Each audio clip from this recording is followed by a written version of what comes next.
Hi, everyone. Good morning. We're going to get started in a couple of minutes.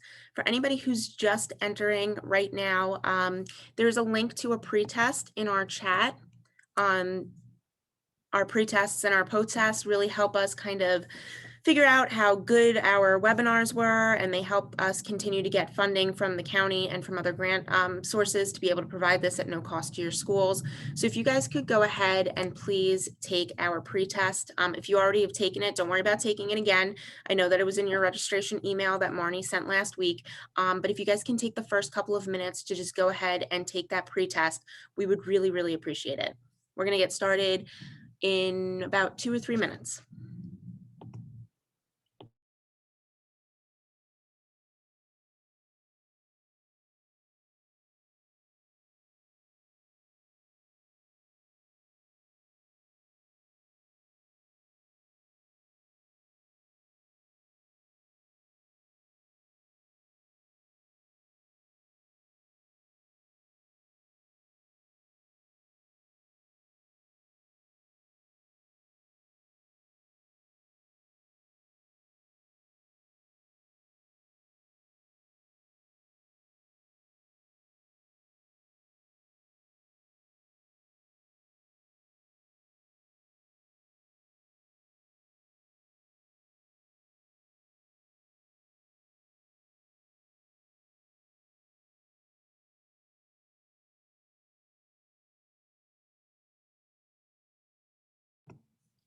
For those of you just joining us, go ahead and take the pretest. I've been asked by Maureen and Marnie to kind of put that in there for you guys this morning. We will get started in the next 2 to 3 minutes, and just make sure that you take that pretest. The more data that we have, the better chance that we have of getting funding to continue to provide this training to your schools at absolutely no cost. So there'll be a pretest in the beginning before we take this training, and there will be a post-test afterwards. And we appreciate everything that you guys can do to help us continue to sustain Lifelines in Monmouth County.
All right, everyone, good morning. We're going to get started right on time. We have a lot of content that we want to go through with you guys this morning.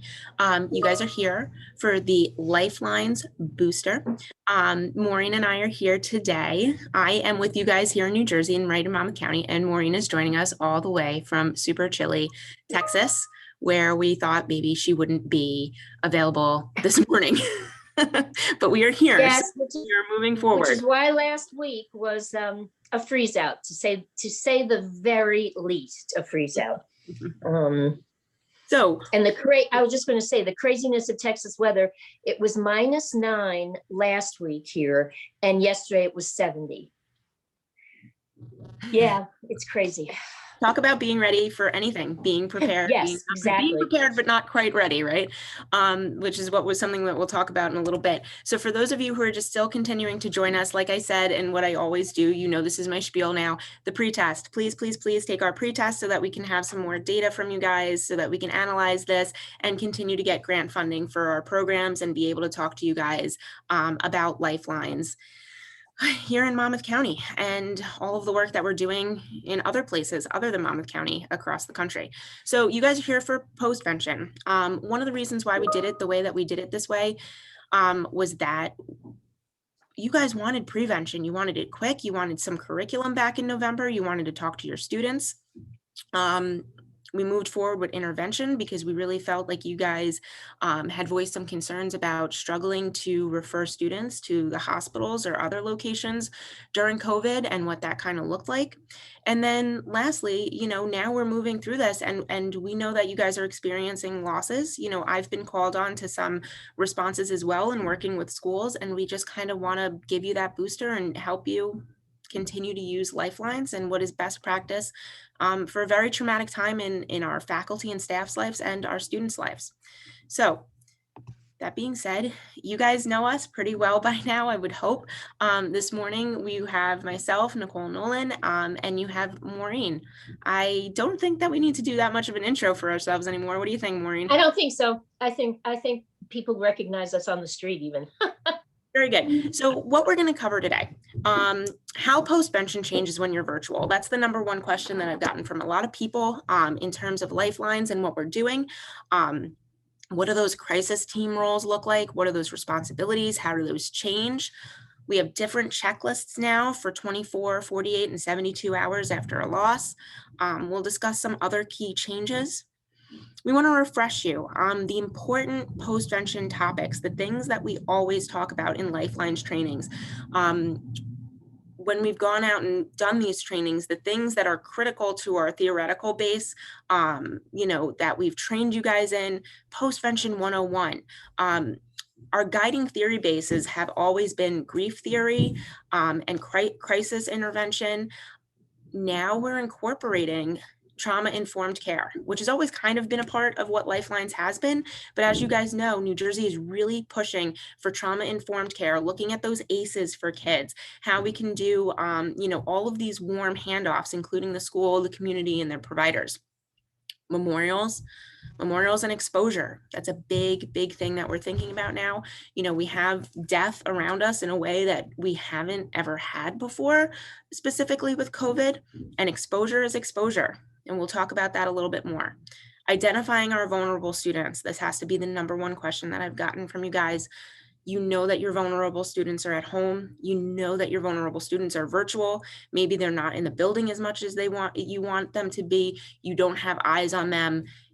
Add in a loss and we're really concerned about some kids. So how do we create that safety net around them when they're not physically in our school building as much as we'd like them to? And then we're going to talk about the perspective of a virtual postvention from experience. I'll talk to you guys a little bit about some things that I've learned this year doing some responses, both with kids at risk and both in a postvention sense. And then we'll take your questions and see really how we can help and support you. So postvention in the virtual world. What does this look like? Okay, so I'm going to do my little shameless plug here. Most of you guys should have this wonderful book, our Postvention Lifelines book. And if you guys go in the back, there's a little, what looks like a CD-ROM kind of flap. My disc is missing because I always have it on me. It's out of my book. Every single handout that you guys need in terms of responding to a postvention is in this book on that flash drive. So when we talk about the crisis team roles, if you were to open that flash drive, you would go to chapter 3, there would be handouts, and there would be a template already made for you guys in terms of a chart for crisis team responsibilities. If you guys have had a full day of Lifelines training with us, you guys know that we physically make you sit for probably about 30 minutes, go through that list and assign people that day. What I'm recommending that you do now in a virtual sense is go back to that list, add some more jobs, and then reevaluate who and what are there. I know that you guys are going through a period of time where you have a faculty in the building one day, and then they're gone for 10 days, 14 days, 24 days, depending on what the quarantine is. That's affecting your crisis team and their roles and responsibilities. If somebody was to go out tomorrow, they got exposed, they tested positive, who is going to take over that position? Because you could have a loss the next day, you could have a loss 2 hours later. What is that going to look like for your school? So that's to my first point, proactive planning. Even more important, knowing your roles, knowing your responsibilities. Having prepared templates to facilitate virtual communication. Overwrite those letters. Pull your crisis team together, have a crisis team meeting. Again, one of the things that will be in your book, those letters are pre-written for you. I'll talk about this a little bit more on my perspective from Postvention in a virtual world and what we've done. Having those letters ready already saved me on my response. All I had to do was go in, I had to tweak it a little bit for the type of loss that there was. I knew that it was best practice. I knew that it already had been approved by the school. I knew that it was good by Maureen and by our Lifelines team. It took me maybe 5 to 7 minutes to get that ready and get that out, instead of having to sit down, get my secretary, get everybody together and boop, boop, boop, boop, boop, do all this work. All that stuff is ready for you in the book. Reevaluate it for virtual. You want to have easy access to up-to-date contact information for parents and guardians. This is really, really important, um, especially for those kids that you will identify as tier 1 and tier 2 in terms of exposure to that loss, who's going to really be your high-risk kids that you're concerned about. Some people are not doing virtual from their home during the day. You know, they may be going to grandma's house and you may not have grandma's communication. You know, it really, really depends on the situation. So you want to make sure that, you know, if you do have those virtual kids, you're thinking about where they are during the day and where they may be, you know, in a separate way. Now, we would hope, you know, as a school that we have up-to-date information already, but it's always good to kind of touch base with your teachers and be like, hey, who looks like they may not be in their house right now for this virtual lesson? Who may be doing this from a tutoring center, or who may be doing this elsewhere? Who may be doing it from a friend's house? There's always different reasons, especially, you know, as you move into high school, as to why kids are not in their virtual, you know, setting. There's a more focus on student communication via social media. This is a slippery slope. You know, our position would be that we never communicate any type of loss via social media, you know, just in terms of exposure. And we'll talk about that a little bit again. But what I want you guys to kind of hear is the one thing that we are most concerned about, above family wishes, above, you know, the community loss, above what we think we should do, is, especially right now, it's always about exposure. But right now, we need to really think about the trauma that we're exposing our school community to and our larger community to in the way that we communicate about a death or a traumatic event. Increased opportunities for misinformation and rumors. You guys know it. I'm sure that you guys have people calling you. Oh, I heard that, you know, somebody tested positive. I heard that, you know, our case number is here. I heard this, I heard that. I heard we're closing tomorrow. The same thing goes, you know, when you have a traumatic loss. And even now, people are in a constant place of crisis. They're worried about things. You know that you're going to get those phone calls about, did this person die from COVID? Did they have COVID? You know, if it was a suicide, I heard that they were really depressed because of this, and da da da da, and all of the fears that people are going through. We really just have experienced, you know, that increase in rumors, and trying to pull that back and maintain support, control, and structure in our schools. Even more important, to include community resources. I want to stress this as much as possible. The school can only do so much. There is a big factor this year that relies on the support of community resources. And I encourage you, just like I said, to go through your crisis team roles and reevaluate them. You guys know that private practitioners are booked 6 weeks out, months out. So that referral list that you may have in September might not work anymore. You may have to start expanding your horizon a little bit and start to meet some different providers that can really meet the needs of your kids. I know that right now it's a big put. A lot of people only want in-network type of referrals, which you guys know is nearly impossible at this point. So I would encourage you to really look for those outside community resources. Mental Health Association has an outpatient center that accepts, you know, in types of insurance, Medicare, Medicaid, like all those different things. I would say, you know, we need to start looking to utilize some of those resources as well for our students, just because the private practice sector is really so overwhelmed at this point. So those are our crisis team roles. Again, you can find those in chapter 3 of your Postvention textbook. All right, the first 24 hours, these are the additions that we've made for when we're virtual. You want to meet with your crisis team as soon as possible via a virtual platform. Get on Zoom, get on Teams, get whatever it is that you guys are using in your school. Meet with that crisis team before any decision is made, before any information gets out. Sit and kind of get ready and regroup, because the fact of the matter is you really may have to go through that crisis team role list again. You may have to go through a couple of different things. What we're finding is that, responding to death during COVID and during the school year is very, very complicated. So you're not going to have the answers right away. Considerations of how to inform a larger staff community, virtual or in person. So this is a big question, right? I want you guys to think about for a minute how you would do it for your school. Every school is going to be different. Some of you guys have a much larger school community than somebody else, right? So one of the things that we are thinking about is how to inform them. Are you getting on a Zoom call? Are you calling these people individually? It depends on what the type of loss is.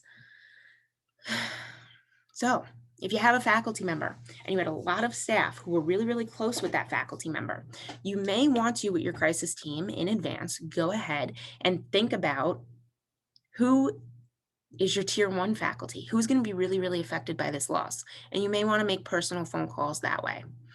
Always think about our 3 keywords. I'm bringing them up early. Maureen is going to go over them again, but support, control, and structure. What is going to give your staff the most support? How are they going to feel control? And what is the structure going to be? So, sorry, my timer's going off. So one of the things that you guys could also do, depending on where you're on in the school day, I know some of you guys are having people come into your building. Some of you guys are working completely from home. Open your school building, have people come in. These are all different types of things. It's going to depend, like I said, on your school building. And this is why you guys have loved Lifelines so much, is because it's not a cookie cutter.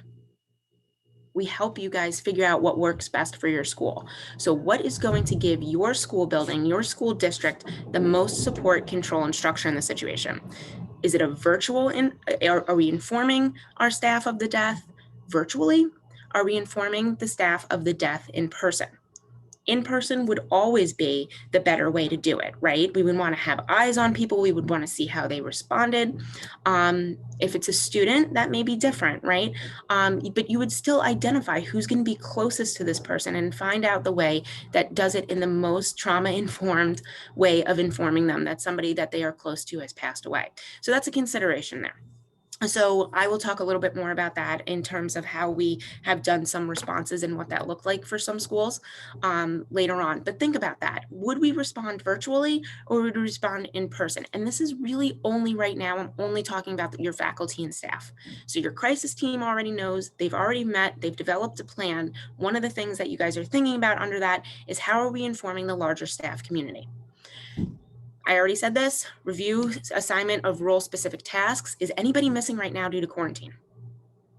Is there anybody on our crisis team list who is not here? Identifying all at-risk students. Who has been virtual all year? That's a big issue. If somebody's been virtual all year and they have this type of loss, how are you reaching out? Who are you reaching out to? How are we creating that support, control, and structure for that student? Are there additional concerns there? When is the student next scheduled to be in school? So you might have some kids who are quarantined right now, who may not be able to come back to school until Thursday, but you're telling them this information on Monday. So there's a lot of this, that we would consider opening up care stations to have kids come into the school building, even if you're in a hybrid or a remote situation. But if you have a kid who has to be quarantined, that's a child that you can't see face-to-face physically until a very specific time. So thinking about that and what that means for that student. And that probably involves a lot of parental or guardian contact. using Google Docs for students who attend virtual and in-person care stations. This was actually a suggestion that came from one of the schools that we worked with in Monmouth County pre-COVID that was like, hey, we got these kids coming in and out of care stations. We have these paper forms. We're debriefing at the end of the day, but we need real-time information about how many times Sally has seen a care station. Because as you know, if you're in a bigger school, you have 3 care stations set up. She could have ended up in all 3 throughout the day, but everybody thinks she only went to one once, right? Because there are 3 different ones. So we found that there was a lot of crossover information that needed to be shared in real time, so that before that kid left the building, we could call the parents and be like, hey, she's really struggling with this loss. She's been in a care station 3 times today for a majority of the school day. You know, we're concerned. Whereas in before, you may have thought maybe she only went to one care station because that was the care station you were in charge of. A live Google document has really helped schools in postvention responses see that, hey, Sally was here 20 minutes ago. She went back to class. She couldn't function in class. She left and she came back. So that was basically, you know, one of the things that was really, really working. So in a virtual setting, what we've kind of decided is that works as well, right? You know, you're responding virtually. You have your school social worker or somebody else like helping you do these kind of responses, or maybe you have a kid just checking in with their guidance counselor. Everybody knows where this Google Doc is. We can share information, you know, as the school sees fit, you know, as your administration would like you to, and it's in real time. Review remote and virtual attendance. Who is missing today? So one of the big things that sometimes gets forgotten in a postvention, just because everything else is crazy, from day 1 to day 2 is who was absent day 1, that first 24 hours that there's a loss. Figuring out whether that was actually illness related or was that loss related. You move into the next day, you move into 48 hours. Did that student return from school? Has somebody checked in with that student? And if not, they're now absent 2 days. Is it illness related or is it loss related? And then continuing to monitor that throughout the week. Now, where this gets tricky is when you have remote and virtual attendance. You may have kids popping in and out of class. You may have kids here for half a day, full day. This definitely gets complicated for remote virtual attendance. This is in addition to your crisis team. You need to have a secretary on your crisis team who can monitor for you your remote and virtual attendance in the aftermath of a loss so that you guys can reach out. Because the one thing that I know from postvention responses that I've done is that attendance is truly indicative of those kids who are going to really, really struggle. So, for example, in a response, we had one kid that didn't show up the whole week. That kid was super high risk. And we really, really had a good handle on working with the parents. But that's because we identified him right off the blip day 1. We said, here are the kids who would have been tier 1, who were super close with this kid. We called home. We said, is it illness related or do you think it's loss related? So we already had that communication with parents. And then we supported the parents and tried to support the child throughout the week to get them into the school building. Now, we weren't successful that first week. That following week, that student slowly started to come back in. Couldn't be there a full day, but hey, as long as he's in the building, he's got some eyes on him. We truly, truly believe with Lifelines, the best place for a kid to be in the aftermath of a loss is in school. So if we can get parents to buy into that as well, that's where they get that support, they get that control, and they get that structure that moves them through the grief process a little bit. So add somebody from your secretarial staff who can review and monitor remote and virtual attendance, see who is missing, and continue to update your crisis team members. So if you are concerned about any of those kids who are at home, we can devise a plan for them. Always debrief. End of the day, meet, check in virtually, Zoom, however it is that you guys need to do it, you need to debrief. This is, again, what we stress so much when we are, doing in-person responses. Virtually, it has to happen as well. It's self-care for you. It helps with the burnout. You plan ahead for the next day. When we used to do this training, I remember one school that we went to said, when we debriefed at the end of the day, It was never longer than 30 to 40 minutes, and every day it got shorter instead of our mornings becoming longer, me needing to get to the building by 5:30, by 6 o'clock to make sure that everything was in order.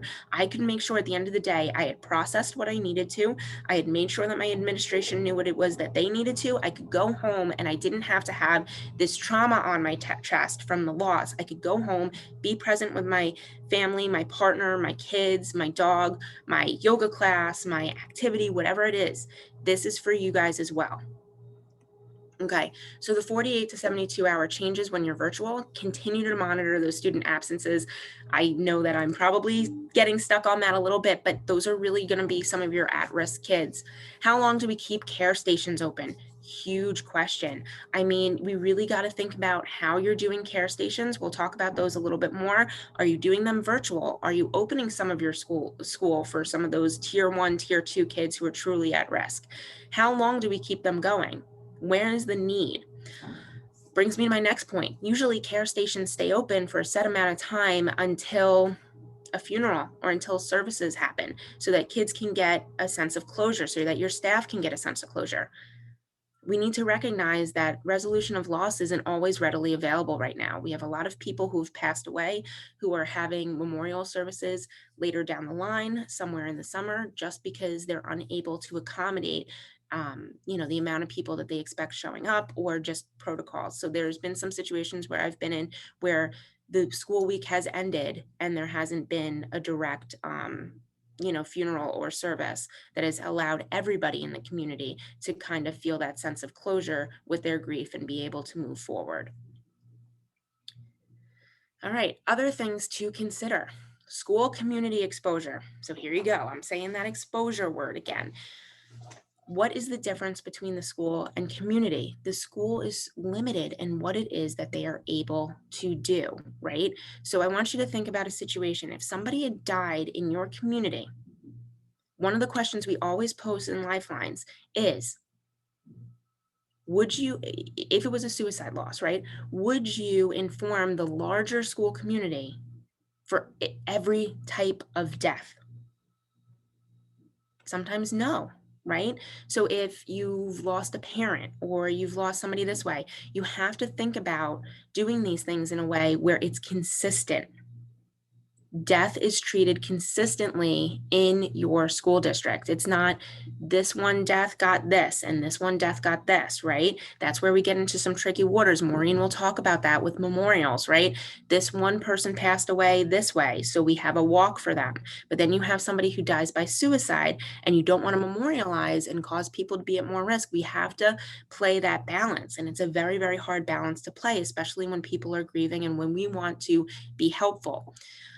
Care stations should be both virtual and in person. I know that a lot of schools have done some virtual responses and kids don't show up. Very hard for kids to be on a screen and talking about their feelings in front of other people. Care stations, if you've ever had to have one, unfortunately, you know that kids kind of float in, they sit down, they play some games, and eventually they start talking. That virtual piece really puts the thing right on them. So, think about ways that you would reach out to your tier 1 and your tier 2 affected kids, and then, maybe opening up in person for some of those really high at-risk kids if you can. Again, this is all different things that your school district is going to have to think about, but care stations, if there's an opportunity to do in person, you know that you do work much better with some of these kids in person. Increased communication with already known at-risk students. I'm sure that you guys have a list of kids that you're already concerned about. If they were to be affected by a loss, increase that communication, that support, that control and structure. Information sharing, what to share and when. Remember, the family is really the dictator of the language of the loss. You have to go with the family's wishes. If they say that they don't want it communicated, if they say that they don't want it communicated this way, you have to work with the family. That's trauma-informed care. That's going to help you guys later down the line with a lot of this exposure to loss. Debrief and collaborate.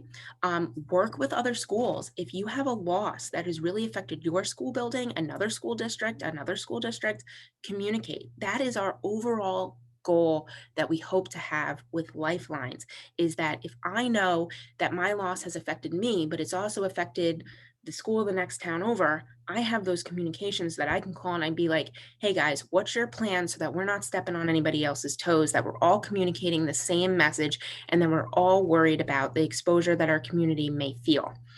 Update those referral lists. I already said that a little bit before. We'll talk about that again, but update.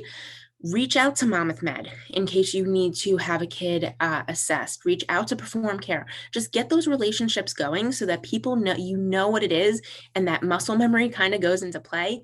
It's something that I've always done between working in FCIU and other places, is just getting familiar with people so that they know what to expect from you and you know what to expect from them. Practice, practice, practice. If Sue Talone was here, I know that the number one thing that she would be telling you guys is you need to be running scenarios with your crisis teams at least twice a year. And this year's a little tough, but no different. Run 2 tabletop exercises about how you would respond in a virtual postvention world. How would you respond over the summer to something that happens? Run those crisis team responses and have things prepared, because unfortunately, Sue's experience has always been that she's had to use them. She never intended to, but once they did that practice, everybody knew what it was that they had to do, and burnout kind of went down. Remember, if a situation has you stumped, ask, will it provide support? Will it provide control? And does it provide structure? If you answer no to any of those 3-pronged questions, you don't do it. So for instance, if somebody wants you to call everybody in a class that has been affected by a loss, oh yeah, well, that kind of seems trauma informed. Okay, yeah, it's more personal, it's one-on-one. Wouldn't that cause panic? You would lose control. There would be no way to say that the same message got across to everybody that you were calling. And there you go. I have 2 right there. And what would the structure be? So I left these people with all this information, and right now there's not anything that they can do. And then on top of it, there may be some kids in that class who are not affected by that loss. So how did I just increase that exposure there? There's different ways to do some of those things, and that's what I would really consider. So moving on, we're going to get into some of our postvention topics, and remembering that some things never change. So I'm the one who gets to talk about the things that never change. As you could hear from Nicole's, I think, rather impassioned presentation, she's really been on the front line, and she really knows what's happening. I am going to tell you what the foundation is. And the thing that's important to remember is the foundation for a building is always the same. The way you build it may look different, and that may be whether you do it virtual or in person, but the footprint is always the same. So the first thing we want to take a look at is what those key points are that are always consistent. And the first one remains that your role, the role of the school, is critical, but it's very limited. You are not the ones who take care of every need in the community. Sometimes people may feel that way because they have the best sense of community with those of you at the school, but it's really important to know those other community resources, because you can't do it all, especially now. Doing nothing to glamorize or sensationalize the event does take us into trauma-informed care. As Nicole said, we never talked about Lifelines as being trauma-informed because that was part of its foundation. And we just kind of assume, well, everybody knows what, you're not going to do things that re-traumatize. But unfortunately, in the course of, doing postvention for so many years, there would be situations that I saw come up that would be like, oh, it may seem like it's the right thing to do, but you're going to traumatize the whole school community. And that exposure, that word that Nicole used a lot, could really increase the risk in some of your students who are already vulnerable. But the other side of that is doing nothing can be as dangerous as doing too much. So you have to find what that delicate balance is. All school staff are impacted. And what that means in terms of all school staff, includes your ancillary staff. It may be those women who work in the cafeteria, the people in the front office, your bus drivers, your maintenance staff, sometimes people who have informal roles with your students are closer to them than those of you who may see them every day for a certain amount of time. So you want to always make sure that you reach out to those folks and include them in what you're doing. You have to help all the staff before you can help students. You know, it is that cliche of, you know, being on a plane, which I know most of us don't remember these days, but, you know, putting on your oxygen mask first. They do, I think they still say that. I don't know. It's been a very long time for me. But I think they still say that. And that's what this means, is you got to take care of yourself first. Recognize that tragedies don't respect those geographical boundaries. So what happens in your school is going to bleed over into other communities. It's especially true if the person in your school has relatives or neighbors who who go to those other schools. So you want to make sure that that's a piece of your crisis plan to reach out, and always remember that the theory basis for Lifelines is four-pronged. We use crisis intervention, trauma-informed care, grief theory, and contagion resource. So to talk about that crisis intervention, this is it. Nicole used these words a million times. I will tell you, these are the three key words.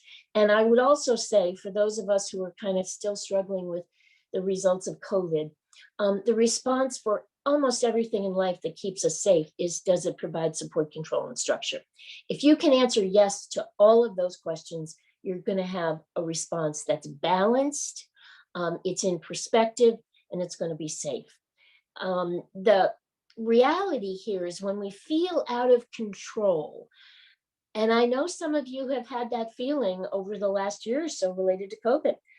I certainly know I've felt it myself when I listened to, you know, some of the data and statistics, and it's like, who's running the show here? Is it us or the virus? What happens that makes us feel a little more in control is putting structure in. And I would say to you that what's happened in the country is, you know, the information about the way the vaccine is being handled. And when people tell us the structure of that, it's going to be at this place, it's going to be at these hours, this is how it's going to work. I think some of seeing all of those cars lined up on TV to get vaccine, that is structure that helps us feel in control. When we feel helpless, the best thing we can do is to be helpful. This is something that you can teach your students as well. And this is, again, one of the threads that runs through Lifelines. There's still a need for social support, even though we may be virtual, especially for your faculty and staff. What we found is in some of the more recent postventions is the faculty and staff have been more affected than the students. The parents may have been more affected than some of the students. So it's important to recognize that you have to figure out how to do that. Students have told us that they can get some support from those Zoom care stations, but we want to just reinforce, you've got to make that in-person available as well. And that's sometimes where the community resources, having care stations at your churches, at your fire departments, et cetera, that can be helpful. Having those care stations in evening or weekend hours, and also offering them to parents. I can think of several times when I've been in communities where the people who came to the care stations at the evenings weren't the kids, they were their parents. And you want to practice, as Nicole just told you, those virtual or those hybrid situations. You know, as the other thing that we talked about, as I said before, we never emphasize the fact that, you know, this was all trauma informed, because trauma informed is just simply good practice. But Lifelines, all of Lifelines is trauma informed. And I want to take you very briefly through how in Postvention, in a trauma informed school, what this looks like. You know, as Nicole said, everybody is paying attention at a state level to making sure things are trauma informed. And the next slide is going to show you what Postvention in a trauma-informed school looks like, and it's based on the principles of trauma-informed schools. Although the fact that caregivers need care, most of the time when you see the characteristics of a trauma-informed school, that's last. I put that first because I think that's the one that gets missed the most, especially in trauma. We're all there to take care of kids and not realizing that we've got to take care of those adults first.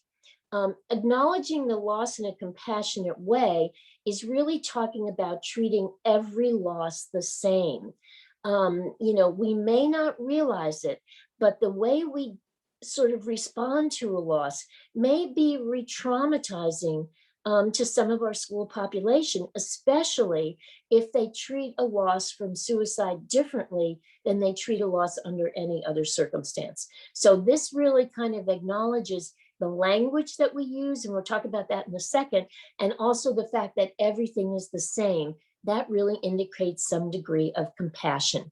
And we look at what are the activities that could re-traumatize the school community. So I think it's really important to look at the fact that, gee, we may think that having kids wear a t-shirt with the deceased picture on it is really a way to honor the deceased, and not realize that some of the people walking through the school see that picture and or just go back to the moment of hearing about the death. We also know that trauma informed really talks about student agency.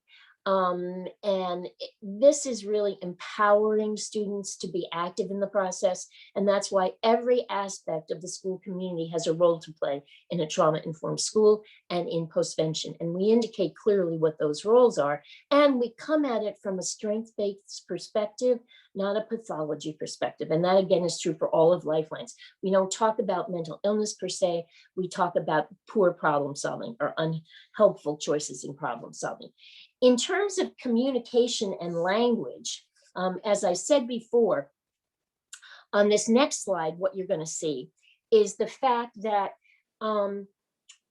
language is something that those of you who have been through Lifelines know we talk about in every single component, how important the languaging is of what we say.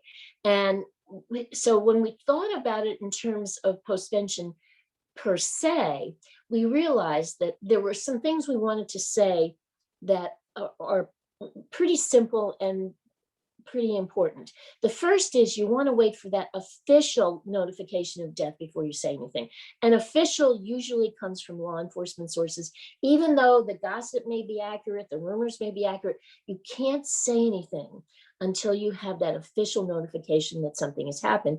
And even though you have that, you always want to check with the family, because they are the single most important factor in how you describe the event.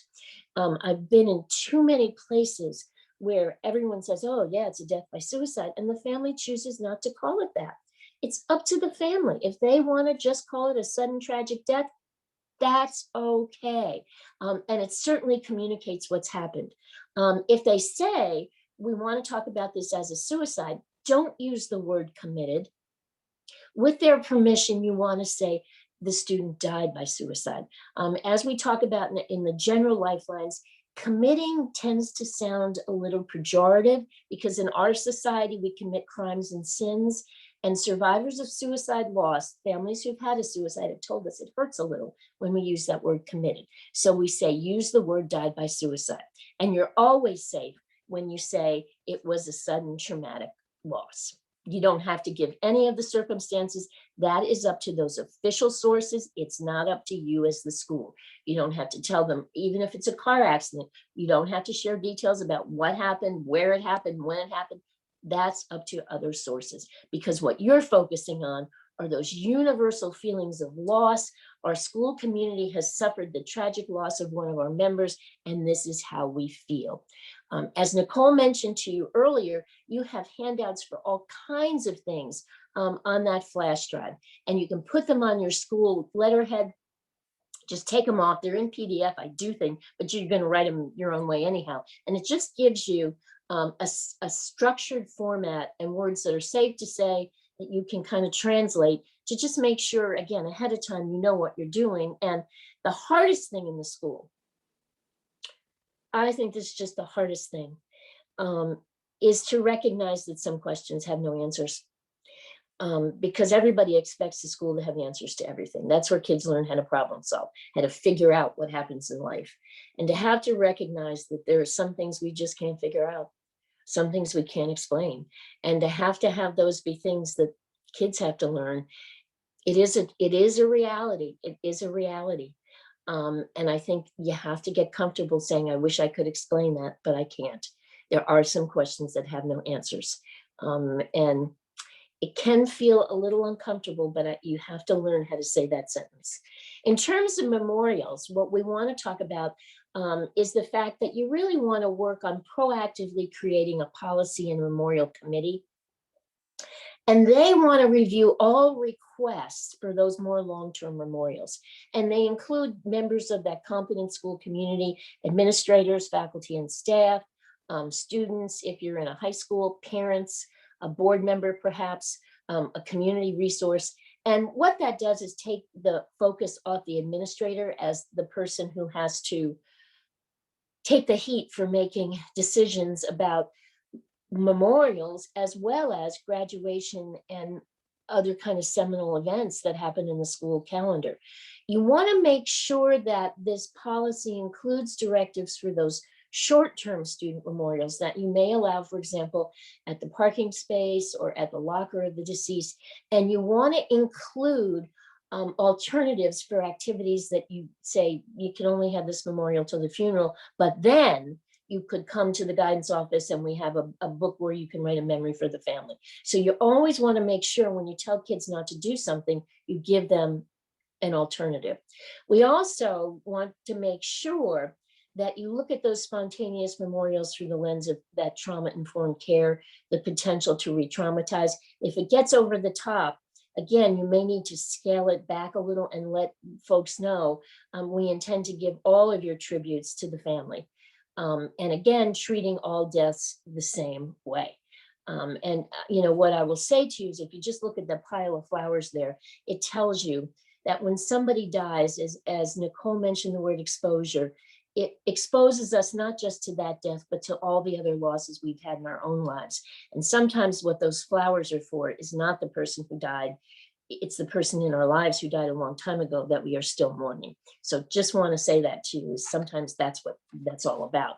When we talk about coming up for air, and I guess this is on our next slide, this is probably the most famous person coming up for air is Michael Phelps.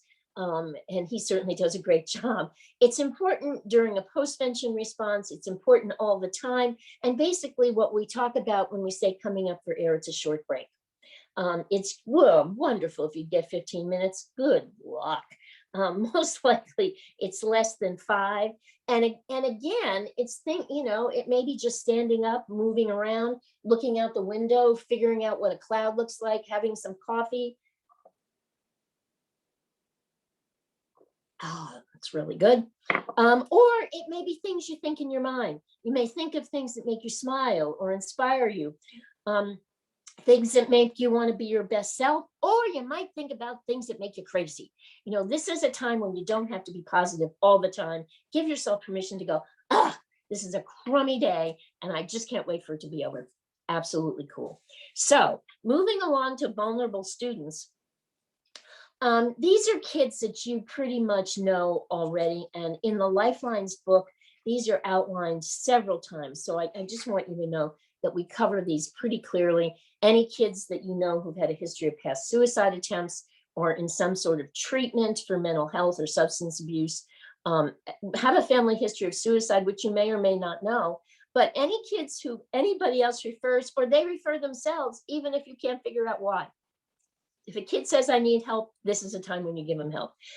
Anytime you have those close friends with that proximity to the deceased, and that could also include kids who didn't like the deceased. There's nothing worse than hating a kid and wishing they were dead and that happening. So that's one category. We also have on our next slide, kids who are on the bus, community activities, who spend time with the deceased immediately prior to death. That often happens a lot.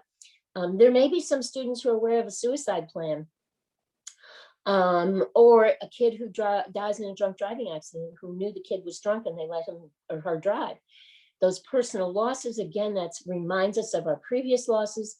Kids who are at the scene or discovered the body, and those are kids who really need some trauma-informed care specifically. So, I want to just let you know that maybe when you make that referral to mental health, because that's pretty devastating.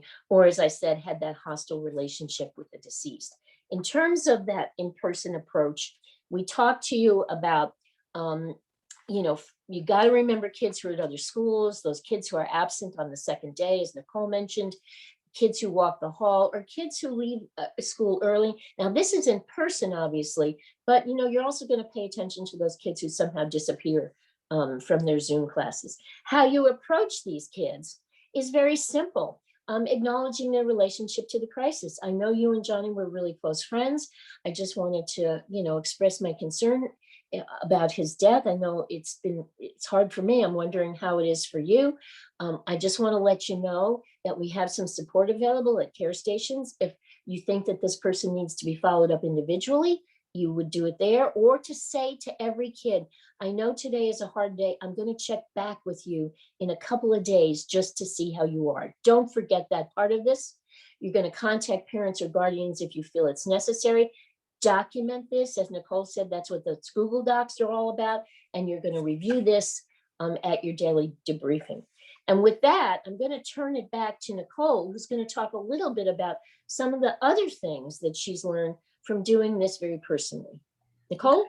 Yeah. So one of the things that I just want to acknowledge, right, is we're about 50 minutes in right now, and we have dumped a whole bunch of both new information as it refers to, a virtual postvention response, as well as reminding you of all of the things that you've learned in a full 6-hour postvention training through Lifelines. I know that you guys have questions. And so one of the things that makes our booster sessions really, really impactful is when you guys ask those, either in the chat or in the Q&A right away. We have the next kind of 10 minutes. Listen, I've gone through a couple of these as it is. Ask away. Let me know what it is that you're concerned about in terms of, postvention response this year, all different types of, scenarios. The one thing that I've learned the most from, let me see if I can go to my next slide, is crisis thinking during COVID. I want you for a second just to acknowledge that without loss, this year alone, we're in a chronic state of crisis thinking. We are always on the move. As a personal example, I will tell you from the moment I wake up, it is rushing to get my 2 kids to school, to get me into my school building, to make sure that I'm following up on absolutely everything. That if you throw a loss in on top of there, I always have to take a second to take a breath and say, all right, acknowledge that this is a crisis, that you have your crisis thinking cap on. Let's try and move slowly and thoughtfully through each and every decision that we're going to make today. That has been life-changing for me in terms of how I respond to things this year. And I think that that's really, really hard to do, because what we want to do as educators and as helpers in the first place is we want to hit the ground running. So we hear that somebody dies. Oh my gosh, this person's going to be affected. We got to go tell, whoa, pull it back. One of my main mentors had taught me very, very early on in my loss response career, whenever something happens, you take the first 5 minutes to sit with it, to think about it, before you contact your administrator, before you contact anybody. Now, of course, if it's a true crisis situation, it's ongoing, you're going to get help as soon as possible. But if somebody has died, you're going to sit for a minute, you are going to think about it, and you're going to think about what your next step is. And you are going to use those questions on control, support, and structure. People may right now overreact or underreact to a traumatic loss. It's just where we are. We are burnt out. People are burnt out. Our kids are burnt out. At the end of the day, more details don't necessarily make things better. Now, if you know me, you have heard the one thing that I will say time and time again is it does not matter how we lost this person or what the nitty-gritty details are. What matters most is that this person is gone and that I feel some type of immense emotional pain, that I need help, or that I want to help you, or that I want to sit with you in this kind of moment together. I cannot tell you the sense of relief that I've seen that statement alone bring to kids that I've been working with who have lost somebody to suicide. Because at the end of the day, you have lost somebody who has the answers. And the only way that you're going to get those answers is through that person, and they're not here anymore. So we can sit for the rest of our lives and think about how this person did this, how this person made this choice, why, what didn't I do, all of that guilt and shame. But that is certainly a way that you can lend yourself to some really unhealthy thinking and not moving forward in the grief process. Once you acknowledge that the feelings are what unite us, and that's where healing comes from, right? It goes back to what Maureen said about when you feel hopeless, you want to combat that with helpfulness, right? So when I say, like, listen, I can't really sit here right now and hear all of the details about what happened to this person. What I really am struggling with is how sad this is making me feel. And kids, I've sat at a group of kids that said, finally, somebody has said that, because I have felt so guilty for not wanting to talk about every little thing that led up to this moment. And what's really freaking me out right now is that I'm having nightmares, that I can't sleep, that I'm so depressed that I can't get out of bed, that I'm failing all my tests. They want the out too sometimes. Death is more present in reality for a lot of people. Like I said in the beginning, we're really going through it. People are really losing a lot this year. Loss is loss is loss. Come up for air for short breaks and redirect crisis thoughts. That's one of the big things that, we've always said about postvention. We debrief in the morning quickly, we debrief at the end of the day. We make sure that, your basics, you have your water, you have your food, you have something that you're looking forward to. Whenever I do a crisis response, I make sure I get myself like a really great lunch the night before. I know that that may sound stupid or selfish, but that's what I do. You know what I mean? And I'm like, oh, it's almost 11:30. I'm going to have that salad from my favorite place. I'm going to have that sandwich. Or maybe I have a little, guilt type thing that I'm going to indulge in today. But whatever coming up for air looks like for you in a healthy way, that's going to help redirect your crisis thought. It's going to reintroduce some feelings of happiness, especially if you're knee deep and you have your boots on and you're doing the groundwork on this response. So that being said, I'm going to, hopefully, see some questions, guys. Come on through with our questions. That's really kind of what has helped me through a lot of these, making sure that I maintain communication between all schools, that we're checking in with one another. The virtual aspect is a little bit difficult. Most of the responses that I have done, have students in school for most, or at least some of the week. It certainly gets tricky when there are kids who are out on quarantine. So the importance of being prepared versus preparation can make a difficult situation easier, right? Like both of those things, I want you to hear that. When we're prepared and we're in crisis thinking, that track is already laid out in front of us. We just get in our car and we drive down it. We know what to expect. We know what's there. The letters are ready. Less burnout. All of that thing is good and ready to go. And then you sit back and you say, wow, that response really only took us an hour, 2 hours. Although there's things that we have to follow up on, this has not become my whole school day. Do not rush to meet the community demands. I cannot say this to you guys more. The school is limited in what we can do. And you will always, always, always, always get pressure from the community as to why you didn't disclose the type of death, why you didn't do something. There is a piece of this that the community needs to pick up. Like Maureen said, those in-person care stations can be handled by something that goes on outside, maybe in a faith-based community, maybe somewhere else, maybe an outside organization. Through the Mental Health Association, we have the Two River Competent Community, which has really helped the Rumson Fairhaven School District have the school piece, and then we have the community piece. And both have been trained in Lifelines and mental health first aid and postvention. And when the school knows that they can't do a community response because it's outside the scope of the school's responsibility, that's where the community picks it up in collaboration with myself and Maureen and other things. And we've been able to do some really great work there. But realizing your boundaries, right? I feel like this year is all about boundaries. Zoom parent meeting can be effective as in-person meetings. Now, what I will say about that is typically after a loss, we don't recommend a parent meeting. That can quickly become a location of panic. You know, it doesn't provide control, support, and structure. But one of the losses that we had experienced had a small group of people who were really going through a hard time and had some developmental questions related to kids.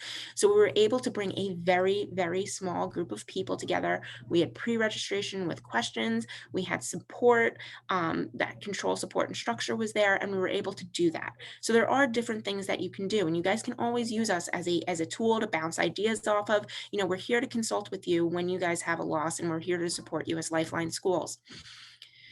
People can be empowered to have personal agency, right? People are going to do their own thing, and you can empower them to take on that responsibility as well. And that's where those community resources, that community piece comes into play, right? Help outside of school create that competent community where community resources can really do what it is that they're set up to do, and the school can really maintain the support, control, and structure of the school day and what it is that they need to do for your students, which is essentially educate, right? Crisis stabilization, get these kids to a good place so that they can go back to their key focus, which is their education. If there is something that is really, really impacting their education, you guys know, right, as support staff, that's when the community resources need to be brought into the picture. That's where those kids need to have that picked up. If it's not affecting their school day, or if they're affecting their school day, you know, more so, there are boundaries to what we can do as school support staff. So we're going to open it up, see if you guys have any questions. Maureen, you want to come back on, see what we got? And we also want to make sure that you fill out the post-test. Yes, I'm going to put that there right now. And if you couldn't tell, we gave you the answers in things we said like 6 times, because we've been accused of not teaching to the test so often. We really work hard to make sure we cover those questions. So hopefully they're going to seem, the ones you didn't know before seem pretty simple now. Yep. Don't see any questions coming through as of yet. We will wait. You guys can message them to me directly. I have my chat open. I can see what you guys kind of think. I know we went through a lot of information. And we realize, you know, you have to assimilate it. You got to take it in. And as you could hear, you know, Nicole is sharing multiple experiences, you know, very, very fast. And so you may need to even listen to this again. So this is being recorded. Nick, you want to tell them where they can find that? Sure. So what will happen today after we end this recording, after you guys take the post test, is that Marnie will email out a link. It will be on our YouTube page, our very, very popular YouTube page. You know, we're getting a lot of views there. We're still slowly going viral, Maureen, for a couple of things, which I think is the need of you guys in the community for some of these things. But yeah, so Marnie will email it out. But if you guys also want to, you know, go ahead and Google on our YouTube, Maureen Underwood and Associates, it's right there. All of our content. We have parent presentations on there. We have faculty and staff. I will message the post test again. So the link is in the chat. Let me know if you see it. Otherwise, Marnie will also include it in her email today with the link, I believe. But if you can't see it, I just sent it again. So there you go. And it's in the forms. Let's see. All right, Maureen, we have one question. How do you handle a situation where parents do not want to expose their child to speaking about the death? Well, you know, it's kind of like, it reminds me of parents who don't want their children used to be talk about sex. It's going to happen. And what we suggest is that if you take charge of it and you have a conversation as a parent, you have more control over what the information is, and you can correct misinformation. In the book, one of the handouts is how to talk to your child about the death of a peer. So there's information there that helps parents, because I think sometimes that not wanting my kid to know comes from, I have no idea what to say. So if you can kind of approach it that way, you'll educate parents about what to say. I think that can address some of their reluctance to go into the topic. Nick, I don't know if you have anything else. Yeah, like Maureen said, kids are quick, and kids catch on, and kids are resilient. So, we had this in one of the responses that we had too, was that question. And somebody had said to us, how do I, inform my kid about, do I inform my kid? And the answer is that they're going to find out on their own somehow, whether it's through the rumor mill. And again, control, support, and structure, and frame it to the parent that way. You want your child to respond to this traumatic event in the healthiest way possible. So if you can give them control, support, and structure, the structure of you telling them as that support person, you have control over the information that they're told, you have that, kind of rapport with your kid already, they're going to trust what it is that you told them, instead of being angrier down the road where they find out on their own and they realize that maybe they feel like you were untruthful. So that was an excellent question. And we're going to wrap up just because we don't want to go over on your time, but please complete the post test. February 24th, we have a whole day prevention Lifelines training virtual. If you would like to sign up for that, you can reach out to me or Marnie directly. And then our next booster session is going to be on March 8th. And we're going to revisit some intervention stuff. We're going to talk about safety planning, and we're going to also talk about what an assessment looks like and what that looks like virtually. So I hope you guys have a great day. We really appreciate you guys coming out and supporting Lifelines, and take care of yourselves. Thank you all so much, and hopefully we'll see you again. Have a good week. Bye. Bye.